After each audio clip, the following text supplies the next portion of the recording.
یہ بتایا ہے کہ اس کی یہ دوسری مہم کیسی مہم تھی۔ اس کے بعد ارشاد فرمایا کہ اور جو کچھ ذوالقرنین کے پاس تھا اسے ہم خوب جانتے تھے۔ کیا مطلب ہے اس کا؟ میں نے اس کی وضاحت کی ہے۔ یہ اسی طرح کا جملہ ہے جیسے سورہ انبیاء کی آیت 51 میں ابراہیم علیہ السلام کے بارے میں فرمایا ہے کہ وَلَقَدْ آتَيْنَا إِبْرَاهِيمَ رُشْدَهُ مِنْ قَبْلُ وَكُنَّا بِهِ عَالِمِينَ۔ مطلب یہ ہے کہ ذوالقرنین کو یہ سرفرازی یوں ہی حاصل نہیں ہو گئی، بلکہ وہ اس کی اہلیت رکھتا تھا۔ دنیا میں اللہ تعالیٰ کا عمومی قانون یہی ہے، وہ کسی کو کچھ دیتا ہے تو جو کچھ دیتا ہے اس میں اور فرد کی صلاحیتوں میں ایک نوعیت کا توازن ہوتا ہے، ایک ہم آہنگی ہوتی ہے۔ وہ صلاحیتیں جب عمل کی دنیا سے متعلق ہوتی ہیں تو اس سے کچھ نتائج نکلنا شروع ہو جاتے ہیں۔ ذوالقرنین کو یہ سرفرازی حاصل ہوئی، اس نے پہلے قریب کے حملہ آور کو شکست دی، اس سے اس کی سلطنت میں وسعت پیدا ہونا شروع ہوئی۔ پھر وہ ایسی وسعت ہوئی کہ اس وقت کی متمدن دنیا میں ادھر بھی سمندر تک پہنچ گیا، ادھر بھی سمندر تک پہنچ گیا۔ آگے دنیا کیا ہے کیا نہیں ہے وہ لوگوں کے اس وقت زیادہ علم میں نہیں تھا، اس وجہ سے ایسے ہی لگتا تھا کہ گویا فاتح عالم ہے، یعنی دائیں بائیں اوپر نیچے کی دنیا فتح کر لی ہے۔ یہ اتنی بڑی سرفرازی حاصل ہوئی تو کس وجہ سے حاصل ہوئی؟ اس کو اللہ تعالیٰ نے کچھ صلاحیتیں دی تھیں، اس میں کچھ اہلیت پیدا کی تھی۔ وہ اپنے علم، اپنے اخلاق اور اپنی شخصیت کے لحاظ سے اس کا مستحق تھا۔ یہ سرفرازی اس کو اس کے نتیجے میں حاصل ہوئی۔ یہ ایک عظیم سلطنت تھی اور وہ بدرجہ کمال ان صلاحیتوں سے بہرہ مند تھا جو اس کو سنبھالنے اور اس کا نظم و نسق چلانے کے لیے ضروری تھی۔ انسان کو جب اللہ تعالیٰ نے زمین پر پیدا کیا ہے تو 2 پاؤں دیے ہیں جن سے وہ چل سکتا ہے، اور ان 2 پاؤں سے چل کر بھی انسانوں نے بڑے لمبے سفر کیے ہیں۔ ایک زمانے کی تاریخ پڑھنے سے معلوم ہوتا ہے کہ ہزاروں میل کا سفر لوگ انہی 2 پاؤں پر چل کے کر لیتے تھے۔ پھر کچھ سواریاں اللہ تعالیٰ نے دے دیں، یعنی جانور جن کو سدھا لیا گیا۔ اونٹ اس طرح قبضے میں آ گئے کہ وہ بھی انسان کو ایک بار کی طرح اٹھائیں اور یہاں سے وہاں لے جائیں، اس کا سامان بھی وہ اٹھا لیتے تھے۔ اسی طرح گھوڑے، گدھے، بیلوں کو بھی اسی مقصد کے لیے استعمال کیا گیا۔ تو اس طرح انسان دور دراز کے سفر بھی کر لیتا تھا، اور اس میں یہ جانور بھی اس کے مددگار ہو جاتے تھے، یہ سواری کے جانور کہے جاتے تھے۔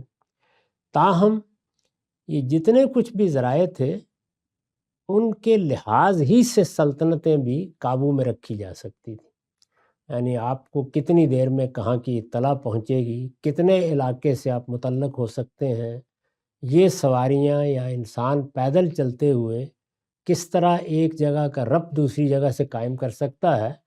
سلطنت قائم کرنے کے بعد چھوڑی تو نہیں جاتی، اس کا نظم چلایا جاتا ہے، تو فتوحات کا دائرہ آپ محدود ہو جاتا تھا۔ موجودہ زمانے میں کیونکہ اللہ تعالیٰ نے ایسے اسباب فراہم کر دیے ہیں کہ اب وہی سفر جو پہلے برسوں میں ہوتے تھے وہ اب گھنٹوں میں ہونے لگ گئے ہیں، تو اس وجہ سے اب سلطنتوں کی وسعت کا تصور بھی بڑا تبدیل ہو گیا ہے۔ اس زمانے کے لحاظ سے ایک بڑی سلطنت قائم ہو گئی۔ اللہ تعالیٰ نے جو صلاحیتیں اس کو دی تھیں ان کے لحاظ سے وہ اس کا نظم چلانے لگا۔ اس کے ساتھ یعنی جب سلطنت ملتی ہے تو ایک چیز تو یہ ہے کہ کیا سلطنت کا نظم قائم کرنے کی صلاحیت ہے؟ سلطنت کا نظم قائم کرنے کی صلاحیت ضروری نہیں ہے کہ ہر اس شخص میں ہو جو ہمارے خیال میں بڑا نیک ہے، بڑا صالح ہے، بہت متقی اور پرہیزگار ہے۔ ایک شخص یہ سارے اوصاف کا حامل ہو سکتا ہے، لیکن سلطنت کو چلانے یا حکومت کرنے یا سیاسی معاملات کو دیکھنے کی صلاحیت سے بالکل بے بہرا ہو سکتا ہے۔ عام طور پر لوگ جب کسی نیک شخص کو، صاحب فضائل شخص کو دیکھتے ہیں تو ان کا خیال ہوتا ہے کہ اس کو اگر حکومت دے دی جائے تو کیا خیر پیدا ہو جائے گا۔ یہ ضروری نہیں ہے۔ ممکن ہے حکومت دی جائے تو وہ تقویٰ لوگوں کے لیے اتنے بڑے شر کا باعث بن جائے کہ سارا نظم نسق کی بالکل درہم برہم ہو کر رہ جائے۔ تو اس لیے یہ الگ الگ صلاحیتیں ہیں۔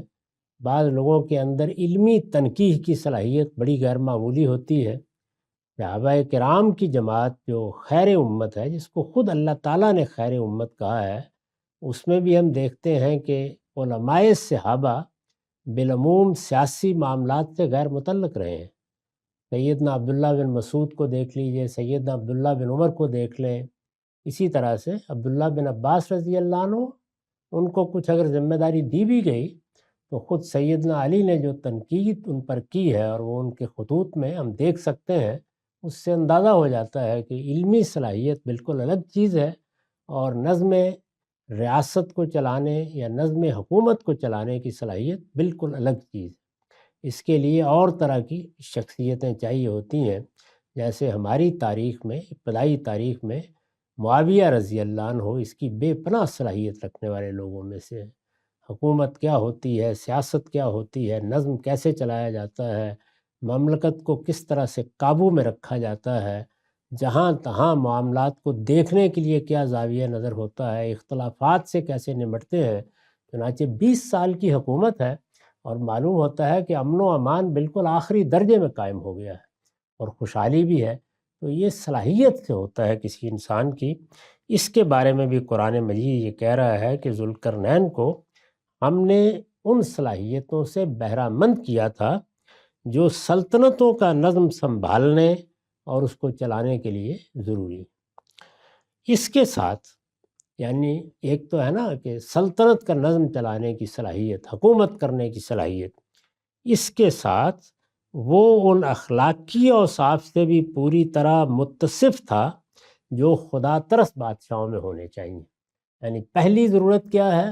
حکومت کو چلانے کی اہلیت، اور اس کے بعد اگر وہ حکومت اعلیٰ اخلاقی اوصاف کے ساتھ چلائی جا رہی ہے اور انسان کی شخصیت میں یا بادشاہ کی شخصیت میں ان اوصاف کا ظہور ہو رہا ہے جو اللہ کے ساتھ غیر معمولی تعلق سے خود اپنے اخلاقی شعور کے بہترین مطالعے سے پیدا ہوتے ہیں، تو کیا کہنے ہیں، پھر سونے پر سہاگا ہے۔ تو یہ بتایا جا رہا ہے کہ وہ اخلاقی اوصاف سے بھی پوری طرح متصف تھا جو خدا ترس بادشاہوں میں ہونے چاہیے، اور ہم اس کی ان تمام صلاحیتوں اور تمام اوصاف حمیدہ سے واقف تھے۔ یہ کہا ہے اللہ تعالیٰ نے، اسے ہم خوب جانتے تھے۔ یعنی ہم نے یہ سلطنت ذوالقرنین کو ایسے ہی نہیں دے دی تھی، وہ اس کا اہل تھا اس لیے دی تھی۔ بالعموم اللہ تعالیٰ کے فیصلے اسی طرح ہوتے ہیں۔ جو لوگ سلطنتیں قائم کرتے رہے ہیں ان سب کے حالات کا اگر آپ مطالعہ کریں تو وہ بڑے بے پناہ لوگ ہوتے ہیں، ان کے اندر بڑی غیر معمولی قائدانہ صلاحیتیں ہوتی ہیں۔ بعد میں ظاہر ہے کہ پھر سلطنت اولاد کے سپرد ہو جاتی ہے۔ اس میں ایسا بھی ہوتا ہے کہ بہت باصلاحیت لوگ آگے بڑھ کے ذمہ داری سنبھالیں، اور ایسا بھی ہوتا ہے کہ بالکل ناکارہ لوگ پیدا ہو جائیں۔ جیسے ہم قریب کی سلطنت جو ہمارے علم کے لحاظ سے زیادہ اوصاف کے ساتھ نمایاں ہوئی ہے، جیسے مغلوں کی سلطنت ہے، اس میں ہم دیکھتے ہیں کہ سلطنت کا نظم چلانے والے بادشاہ کون کون سے ہیں، اور ان کے دنیا سے رخصت ہونے کے بعد انہی کی اولاد میں کیسے ناکارہ لوگ آ کے بیٹھے اور انہوں نے سارا معاملہ ہی غلط کر دیا۔ تو یہ اس کے بعد تو ہو جاتا ہے، اس لیے کہ پھر آگے کیا ہونا ہے۔ یعنی ایک شخص اٹھا ہے، اس کے پاس صلاحیتیں تھیں، قوت تھی، علم تھا، اخلاق تھا، اس نے آگے بڑھ کر ایک نظم قائم کر دیا، ایک علاقہ فتح کر لیا۔ اب آگے کیا ہونا ہے؟ یعنی ہر آدمی پھر اسی طریقے سے آئے، ایسے ہی فتح کرے۔ تو پھر لوگوں نے امن کے لیے یہ طریقہ اختیار کیا کہ اولاد کے پاس میراث میں منتقل ہوتی رہے، ان کی تربیت کی جائے، ان کو اچھا ماحول فراہم کیا جائے، ان کو فنون سکھائے جائے تاکہ وہ نظم کو چلاتے رہیں۔ تاہم اس میں کبھی کامیابی ہوتی ہے، کبھی ناکامی ہو جاتی ہے۔ تو یہ پوری بات اللہ تعالیٰ نے اس چھوٹے سے جملے میں بیان کر دی ہے۔ وَقَدْ أَحَطْنَا بِمَا لَدَيْهِ خُبْرًا، اور جو کچھ ذوالقرنین کے پاس تھا، یعنی جو صلاحیت اس کے پاس تھی، جو اوصاف اس کی شخصیت میں تھے، اسے ہم خوب جانتے تھے، یعنی ہم نے اپنے علم کی بنیاد پر ایسا کیا۔ اس کی مثال میں نے نقل کیا ہے ابراہیم علیہ السلام کے بارے میں اللہ تعالیٰ کا ایک قول، اس میں بھی یہی ہے آخر میں کہ ہم نے ابراہیم کو یہ صلاحیت دی، یہ صلاحیت دی، وَكُنَّا بِهِ عَالِمِينَ، اور ہم خوب واقف تھے کہ جس کو ہم یہ سب دے رہے ہیں وہ فی الواقع اب ان چیزوں کا اہل ہو جائے گا جو ہم اس کے صلے میں اسے عطا فرمائیں گے۔ تو ہر جگہ یہی ہوتا ہے۔ انبیاء علیہ السلام کے بارے میں بھی جب یہ سوال کیا گیا ہے کہ ہماری طرح گوشت پوست کے انسان کھاتے پیتے اپنی ضروریات پوری کرتے، اللہ تعالیٰ کیسے فیصلہ کر لیتے ہیں کہ فلاں کو مجھے پیغمبر بنانا ہے؟ تو اس کا جواب یہ دیا ہے کہ اللہ عالم حیث یجعل رسالتہ، ایسے الٹ اپ نہیں ہوتا، یہ اللہ خوب جانتا ہے کہ کس کے سر پر یہ تاج رکھنا ہے۔ تو اس میں بتایا گیا ہے کہ یہ سب معاملات ایک ایسے میرٹ پر ہو رہے ہوتے ہیں جس کو ہو سکتا ہے تم لوگوں کو سمجھنے میں غلطی لگے، لیکن اللہ کے ہاں وہ چیزیں طے ہیں اور اس کے لحاظ سے وہ فیصلے کرتا ہے۔ یہ دوسری مہم یہاں پائے تکمیل کو پہنچی۔ فرمایا کہ ثم اتبع سببا، پھر اس نے ایک اور مہم کا سامان کیا۔ یہ اب تیسری مہم ہے، میں نے لکھا ہے یہ تیسری مہم کا ذکر ہے۔ اس میں ذوالقرنین کو کسی مزاحمت کا سامنا نہیں کرنا پڑا، یعنی ایک تو وہ مہمات تھیں کہ جس میں آگے کچھ جنگیں کرنا پڑی ہیں، لوگوں کو مغلوب کرنا پڑا ہے، کوئی حکومتیں پہلے سے خواہ وہ قبائلی سطح کی ہوں قائم تھیں، ان کی طرف سے مزاحمت ہوئی ہے۔ تو جب مزاحمت ہوئی ہے تو وہ واقعات بن گئے ہیں، وہ تاریخ میں بھی پھر نقل ہوتے ہیں۔ اس مہم میں اس طرح کی کوئی مزاحمت پیش نہیں آئی۔ یہ تیسری مہم کا ذکر ہے، اس میں ذوالقرنین کو کسی مزاحمت کا سامنا نہیں کرنا پڑا۔ غالباً اسی بنا پر مورخین اس کا ذکر نہیں کرتے۔ پہلی دونوں مہمات میں بہت سے واقعات پیش آئے ہیں، چنانچہ ہم بادشاہوں کے جب تسک پڑھتے ہیں یا ان کی اپنی لکھی ہوئی سوانح، ان کے روزنامچے جیسے مغل بادشاہوں نے لکھے ہیں، تسک جہانگیری کو آپ پڑھیے، اسی طرح سے تسک بابری، مغل بادشاہوں کا عام طریقہ یہ تھا کہ وہ روزنامچہ لکھتے تھے، وہ بڑی تاریخ کی ایک مستند دستاویز بن جاتی ہے۔ یہ صاف معلوم ہوتا ہے کہ اس میں بہت سے سفر ہیں، بہت سے معاملات ہیں جو پیش تو آئے ہیں اور کیے گئے ہیں، لیکن اگر وہ خود اس کا روزنامچہ نہ لکھتے تو وہ مورخ کے لیے کوئی قابل اعتنا نہیں تھے۔ جب آدمی خود روزانہ کی روداد یا ڈائری لکھ رہا ہوتا ہے تو اپنی زندگی میں بھی دیکھ لیجئے، اگر روزانہ کے واقعات لکھیں تو خود بھی کبھی اس کو اٹھا کر پڑھیں تو حیرت ہوتی ہے کہ اچھا یہ بھی ہوا تھا۔ لیکن بڑے بڑے واقعات جن میں کوئی ایسے معاملات پیش آئیں جو قابل ذکر ہو جائیں، وہ پھر انسان کے حافظے میں بھی اسی طرح ثبت رہتے ہیں، تو اس طرح کی چیزیں مورخین بھی اٹھا لیتے ہیں۔ یہ میں نے اس سوال کا جواب دیا ہے کہ تیسری مہم کا ذکر کیوں نہیں ملتا، اس میں کوئی مزاحمت پیش نہیں آئی، اس میں کوئی جنگ نہیں ہوئی، کوئی اس طرح کا بڑا معاملہ نہیں ہوا۔ یہ تیسری مہم کا ذکر ہے، اس میں ذوالقرنین کو کسی مزاحمت کا سامنا نہیں کرنا پڑا۔ غالباً اسی بنا پر مورخین اس کا کوئی ذکر نہیں کرتے، تاہم اتنا بتاتے ہیں، یعنی مورخین بھی اتنا بتاتے ہیں کہ بابل کی فتح کے بعد وہ شمال مشرق کی سمت ایک سفر پر روانہ ہوا تھا، یعنی سفر کا ذکر کرتے ہیں۔ اب وہ مہم ان کے نزدیک اس وقت بنے گی جب وہاں پر بھی کوئی مقابلہ پیش آ گیا ہو۔ اس طرح کی کوئی چیز نہیں آئی تو بس ایک سفر کا ذکر ہو گیا کہ اس نے شمال مشرق کی طرف بھی سفر کیا تھا۔ یہ وہی تیسری مہم ہے۔ اس سے اندازہ کیا جا سکتا ہے کہ اس کی منزل غالباً بحر خزر، یہ کیسپین سی ہے، اس کی منزل غالباً بحر خزر کے مشرق میں ترکستان کی جانب رہی ہوگی۔ یہ اندازہ ہوتا ہے کہ شمال مشرق کی طرف جب یہ کیا ہے تو اس کا رخ بحر خزر کی طرف ہوگا۔ یہ علاقہ اب بہت جانا پہچانا ہے، اب لوگ نقشوں سے واقف ہیں، ان علاقوں سے واقف ہیں، ان کے ناموں سے واقف ہیں، لیکن قدیم زمانے میں جو متمدن علاقے تھے وہ وہی تھے جس میں اس کی سلطنت قائم ہو گئی، یا پھر اس کے ساتھ کچھ مصر کا علاقہ تھا یا اس سے آگے کا۔ تو قرآن مجید نے یہ ارشاد فرمایا کہ پھر تیسری مہم کا سامان ہوا، حتیٰ اذا بلغ بین السدین وجد من دونہما قوما، اس میں جب وہ آگے بڑھتا چلا گیا تو آگے ایک بڑا سلسلہ کوہ آتا ہے، پہاڑی سلسلہ بڑا آتا ہے۔ ہم اس سے واقف ہیں کہ وہ پہاڑی سلسلے ہیں جو قفقاز کے سلسلے، پھر اس کے بعد وہی آگے بڑھتے بڑھتے ہمالیہ تک پہنچ جاتے ہیں، تو ایک بڑے پہاڑی سلسلے کا وہاں سامنا کرنا پڑتا ہے۔ اس نے پھر ایک اور مہم کا سامان کیا، یہاں تک کہ جب دو پہاڑوں کے درمیان ایک درے تک پہنچا، یعنی دو پہاڑ تھے، ان پہاڑوں کے درمیان گزرگاہ تھی، جیسے مختلف درے بنے ہوتے ہیں۔ ہمارے ہاں بھی سرحد پر جو پہاڑی سلسلہ ہے اس میں جیسے درہ بولان، درہ خیبر، تو وہ بڑے بڑے راستے درمیان میں بنے ہوتے ہیں۔ اس پر میں نے لکھا ہے کہ دو پہاڑی درے کون سے ہو سکتے ہیں۔ آگے ذکر ہوا ہے کہ ان دونوں پہاڑوں کے اس طرف، یعنی پھر آگے قرآن نے بتایا ہے کہ یہ اس جگہ پہنچ گیا جس کے دوسری جانب، پہاڑی سلسلے کے دوسری جانب یاجوج و ماجوج کا علاقہ تھا۔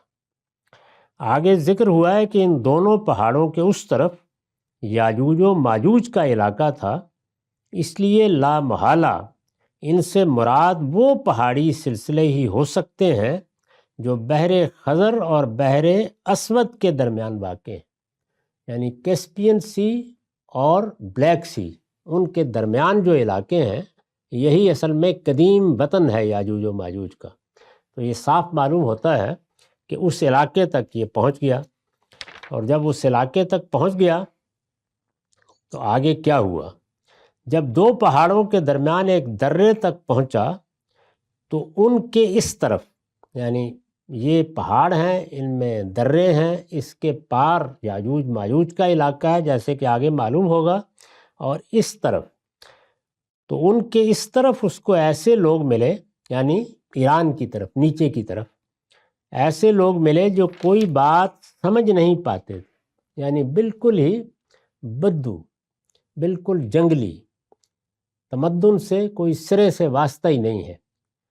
یہ ہم جانتے ہیں کہ اس طرح کے قبائل کی بہت سی قسمیں رہی ہیں، وہ اب بھی دنیا میں دور دراز علاقوں میں مل جاتے ہیں، اور ان میں بھی ایک تدریج ہے، یعنی وہ لوگ جو شہروں میں آباد ہیں، انہوں نے گھر بنائے ہیں، عمارتیں بنائی ہیں قدیم میں، انہوں نے شہر آباد کیے ہیں، یا قدیم زمانے میں چھوٹی بستیاں آباد کی ہیں۔ کچھ لوگ ہیں جو قبائلی تمدن میں رہتے ہیں، اس طرح کے شہر تو نہیں ہیں لیکن بہرحال کچھ نہ کچھ استقرار ہے۔ اس کے آگے پھر وہ خانہ بدوش لوگ ہیں، خیمے اٹھائے، یہاں لگائے، یہاں سے اٹھے اور کسی اور جگہ چلے گئے۔ اس سے بھی پیچھے بعض جنگلوں میں رہنے والے، یعنی رات کے وقت جنگل کے دریا کے کنارے یا کسی پہاڑ کے اوپر یا کسی غار میں پناہ لے لی، وہ بھی نہیں ہے، کسی درخت پر چڑھ کر بیٹھ گئے۔ تو یہ سب چیزیں اب بھی دنیا میں دیکھی جا سکتی ہیں۔ ان لوگوں کے بارے میں بھی قرآن مجید نے یہ بتایا ہے کہ اس طرح کی صورتحال تھی، یعنی متمدن دنیا کے بالکل کناروں تک وہ پہنچ گیا اس زمانے میں، جہاں جہاں تک انسان آباد تھے۔ حتیٰ اذا بلغ بین السدین وجد من دونہما قوما لا یکادون یفقہون قولا۔ تو عام طور پر جو ذرا زیادہ قریب کے لوگ ہوتے تھے، خواہ وہ قبائلی علاقوں کے ہوں، ان کا آنا جانا رہتا تھا۔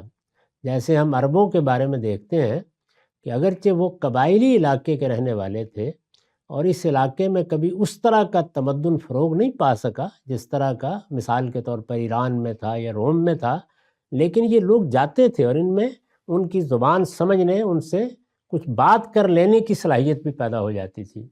سفر کیا ہے، قافلہ لے کر گئے ہیں، کوئی سامان سفر ہے پاس، بیچنا ہے، سوداگری کر رہے ہیں، تو اس سے بھی زبانوں کا اور بات چیت کا علم ہو جاتا تھا، اور اس کے نتیجے میں دائیں بائیں یعنی جانے والوں میں بھی آنے والوں میں بھی کچھ صلاحیت بھی پیدا ہو جاتی تھی۔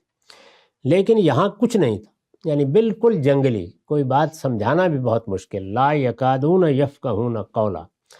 اب قرآن نے کیا کیا؟ دیکھیے، سوال کیا گیا ذوالقرنین کے بارے میں۔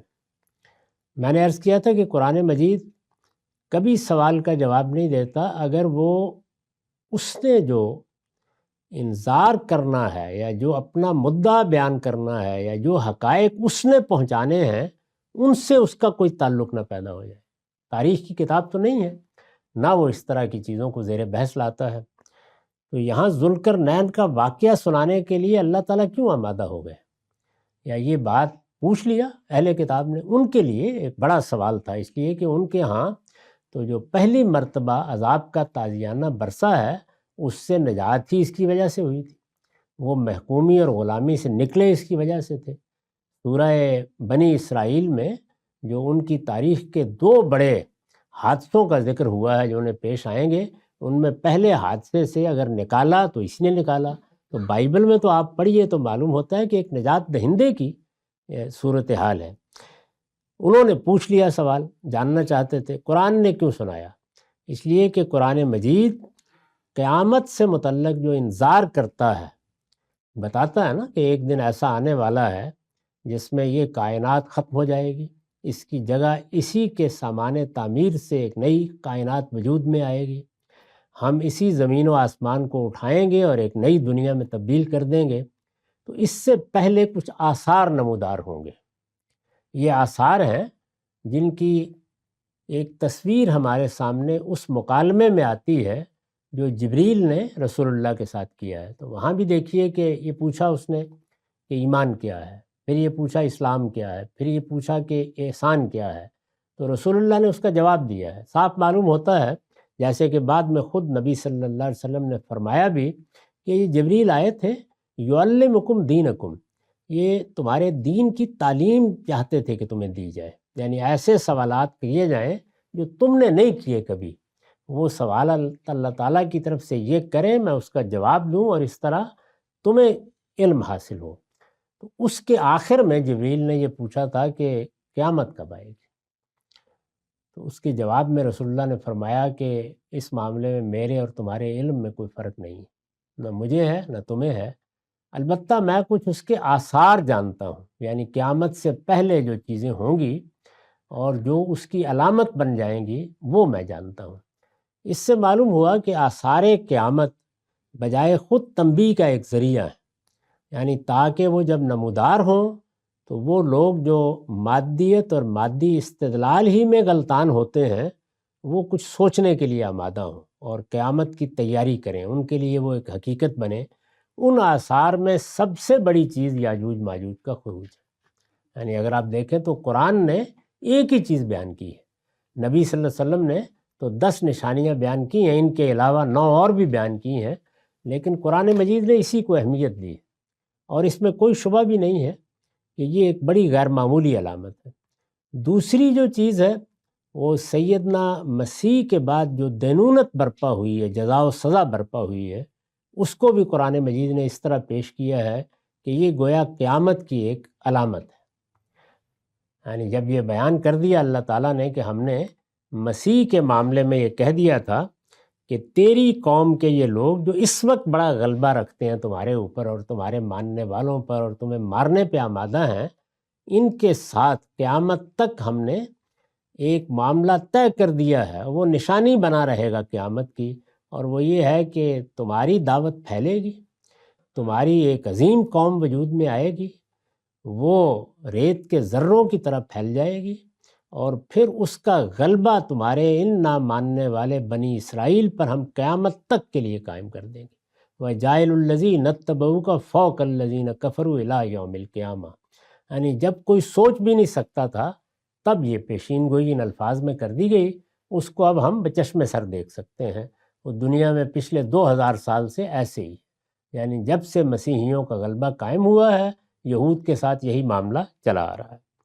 تو اس طریقے سے کچھ علامتیں ہیں، وہ قیامت کی علامتوں کے مضمون کی طرف لے جا کر اپنے اسی انذار کے موضوع کو قرآن نے موقت کر دیا ہے، وہ بتا دیا ہے کہ آؤ ہم تمہیں بتاتے ہیں کہ اس کی مہمات میں تمہارے لیے تو نجات چھپی ہوئی تھی، اس نے تمہیں نکالا، غلامی سے نجات دلائی، لیکن اس کی مہمات میں ایک اور قیامت کی نشانی بھی چھپی ہوئی ہے۔ اس پہلو سے اس کو گویا اپنے مضمون کے ساتھ ربط دے دیا ہے۔ تو فرمایا کہ پھر اس نے ایک اور مہم کا سامان کیا، یہاں تک کہ جب وہ دو پہاڑوں کے درمیان ایک درے تک پہنچا تو ان کے اس طرف اس کو ایسے لوگ ملے جو کوئی بات سمجھ نہیں پاتے تھے۔ میں نے اس کی وضاحت کی ہے، یعنی ان کی زبان ذوالقرنین اور اس کے ساتھیوں کے لیے قریب قریب بالکل اجنبی تھی۔ اس کی وجہ غالباً یہ رہی ہوگی کہ وہ اپنے علاقے کے اندر محدود اور دوسروں سے بالکل بے تعلق زندگی بسر کرتے تھے۔ اپنے علاقے کے باہر کے لوگوں کے ساتھ ان کا کوئی میل جول نہیں تھا۔ اب دیکھیے نا کہ رسالت مآب صلی اللہ علیہ وسلم بھی ایک قبائلی علاقے میں پیدا ہوئے ہیں، لیکن وہاں سلمان فارسی موجود ہیں، یعنی اگر کوئی ایران سے آئے تو اس کے ساتھ باقاعدہ بات ہو سکتی ہے، وہ اس کی زبان جانتے ہیں۔ صہیب رومی موجود ہیں۔ تو اس طرح جب ملنا ملانا ہوتا ہے مختلف علاقوں میں تو ہر جگہ کچھ نہ کچھ بات سمجھانے والے، سمجھنے والے، مختلف زبانوں کو بولنے والے مل جاتے ہیں۔ ان کے یہاں کچھ نہیں تھا، یہ اسی طرح سے رہتے تھے۔ تو یہ لوگ وہاں اس کو ملے جو کوئی بات سمجھ نہیں پاتے تھے۔ انہوں نے یعنی ان لوگوں نے ذوالقرنین سے کہا، جب اس نے ان پر، ظاہر ہے کہ ایک بڑا بادشاہ ہے اور لشکر لے کے آیا ہے، تو انہوں نے کوئی مزاحمت نہیں کی اس کی، البتہ اس کی بالادستی کو مانتے ہوئے اس سے درخواست کی۔ قالوا یا ذوالقرنین ان یاجوج و ماجوج مفسدون فی الارض فہل نجعل لک خرجا علی ان تجعل بیننا و بینہم سدا۔ انہوں نے درخواست کی کہ اے ذوالقرنین، یاجوج اور ماجوج ادھر سے آتے ہیں اور اس سرزمین میں فساد پھیلا کر چلے جاتے ہیں، تو کیا یہ ہو سکتا ہے کہ ہم آپ کے لیے محصول کا بندوبست کریں اور آپ ہمارے اور ان کے درمیان کوئی روک بنا دیں؟ یعنی یہ درے ہیں، یہاں سے وہ آتے ہیں، حملہ آور ہوتے ہیں اور ہم غریبوں کو مار کے چلے جاتے ہیں اور ہمارا مال بھی لوٹ لے جاتے ہیں، تو کیا یہ ہو سکتا ہے کہ ہم آپ کو دینے کے لیے تیار ہیں، آپ ہمارے اوپر کوئی ٹیکس لگا دیں تو ہم مال فراہم کر دیں گے، لیکن آپ کے پاس وہ سر و سامان اور سب چیزیں موجود ہیں، تو یہاں کوئی روک بن سکتی ہے جس سے ان دروں سے ان کا آنا رک جائے۔ یہ درخواست انہوں نے کی۔ پھر اس کے بعد کیا ہوا اور ذوالقرنین نے اس کو کس طرح تعمیر کیا، وہ دیوار کہاں ہے، ان موضوعات پر ہم اگلی نشست میں گفتگو کریں گے۔ اقول قولی ھذا واستغفر اللہ لی ولکم ولسائر المسلمین۔